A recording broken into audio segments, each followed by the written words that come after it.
Hello everyone, this is me, this is B, and yeah, it's afternoon na here. So, good afternoon.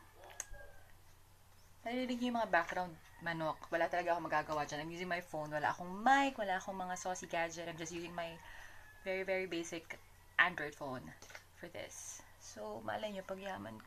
Well, first, I really miss doing videos. Tapos nami-miss ko rin na may mag-message sa akin ng mga friends ko na, I'm watching your video, it's truly inspiring, blah, blah, blah, blah, blah. Feeling ko ego booster. And at the same time, of course, I help other people. Now, today, I'm going to discuss a fear na marami talaga nakakaranas natin, which is stage fright.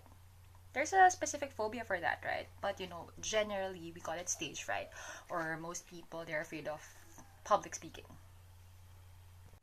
Now, if you're on your early 30s or late 20s, even early 20s, you know Princess Diaries, right? Kakapanood ko lang yata siya sa Lotus no isang araw. Pero kasi ang one of the challenges in that movie is that she is afraid of speaking in front of a huge crowd, which is quite ironic and quite of a challenge nga kasi she's going to rule a country. But at the end, she was able to miraculously conquered that fear and was able to deliver a heartwarming message to the crowd.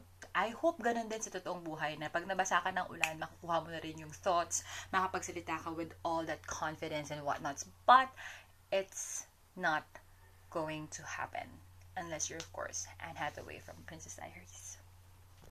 May mga ibang tao kasi na they're fine not improving that side of their lives because they think they're good naman with writing or they have other, strengths. Which is fine, of course. Talagang may iba't iba naman tayong strengths.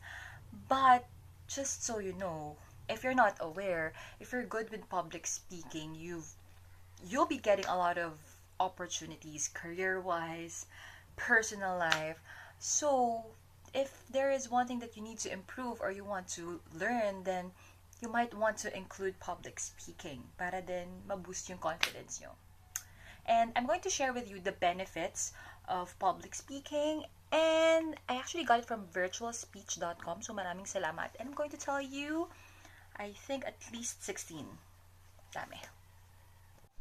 Number 1, it's for your career advancement. Very, very self-explanatory. Kapag magaling kang mag-speak in public, or not even yung huge crowd like in a meeting, you'll be able to relay your message across, like your ideas, and it can actually boost your career performance. Now, number 2, it also improves your confidence. Syempre naman, pag feeling mo na-conquer mo yung fear on stage, wow! Parang sobrang laking achievement yun. Critical thinking. Now, when you're on stage, minsan binobombard ka ng mga questions. So, before that, you need to prepare. And for you to prepare, mas na practice yung critical thinking. Personal development, of course, as I've said, we'll go back to having a better confidence, better self-confidence. Communication skills, definitely. Hindi lang yan yung kung paano ka magsalita, but your hand gestures, your eye contact, and all the things related to communication, mag-i-improve yan when you do it in public. You also have the social connections. When you do public speaking, more often than not, pagbaba mo, ang daming mag-congratulate sa'yo or they will ask you a lot of questions because they feel that you are the authority in that specific niche. And personal satisfaction, ewan ko pag feeling ko talaga, pag na-conquer ko yung spot ko or na-finish ko yung spiel ko on stage, pagkatapos ng feeling ko talaga meron akong nagawang mabuti sa buhay ko. Professional network, definitely. Yung mga nasa public speaking, curtain or whatever you call it, marami din silang nakukuhang network professionally because of what they're doing. Syempre nga, as I've said, you are becoming the authority for that niche and people would come to you, and from there, you can close deals or you can expand your professional network. And of course, when you're a public speaker, you try to master the art of persuasion kasi you want to get your message across. So yun, isa pa yung benefit. Lagi kang magkakaroon ng techniques or tactics para mag-persuade ka. Which sana alam ko rin sa jowa. Pero hindi.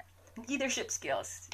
Alam mo kapag meron kang authority. Kanina kasi sabi, when you have the authority to speak in front of a huge crowd, parang feeling lahat ng tao maniniwala, or magaling ka. Of course, dapat naman talaga may substance. Like for example, alam mo, favorite ko na mag-talk in front na President si Obama. Sobrang natural. Sobrang nakaka-captivate niya talaga yung mga tao. Vocabulary. Ayan. proceed to clean up. O, talaga naman. Nagbura muna ako ng ibang files. Husay talaga. Bibili na ako ng memory card. Anyway, and then you also learn to argue. Syempre, hindi naman yung parubal argue, but how to professionally send your thoughts across without being too aggressive. Alam mo yun? Yung parang you're just saying your piece. You're giving your 2 cents. And ako, favorite ko talaga sigurong part ng pagiging public speaker is that you create change. Like, if you have great thoughts, more people will be able to listen to you and you'll be able to influence a lot of people. And lastly, when you do public speaking, you also become a great listener, which is very vital sa communication process. Kasi you cannot give a great piece of advice or whatsoever or thoughts if you do not know how to listen. Next. Now, let's move on to the part na kung paano mo may improve yung public speaking skills mo. Some people, may mga stage fright, they resort to medication. And I have nothing against that. If your physician would require you to do so, then okay. Pero, of course, believer pa rin ako ng natural way.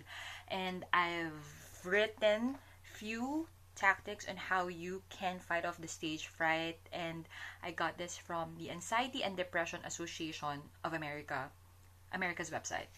And I have here 8. Number 1, think about your purpose. Don't think about you, but think about why you're going to speak. Like, for example, if you want to share great news to everyone, or may mga nakita kang, you found new things that can be shared to people na feeling mo magko-contribute to humanity, something like that. You know what I'm saying? Now, it is also important that you remove all your negative thoughts. Like, for example, pangit ba ako? Hindi ba nila magustuhan yung voice ko? Pangit ba yung speech ko? No, just remove it. Hindi siya makakatulong. Calm your nerves. If you can take deep breaths, that would help. Huwag na rin tayong mag-take ng caffeine, soda, before going on stage kasi mas nakakakabog yan ng dibdib.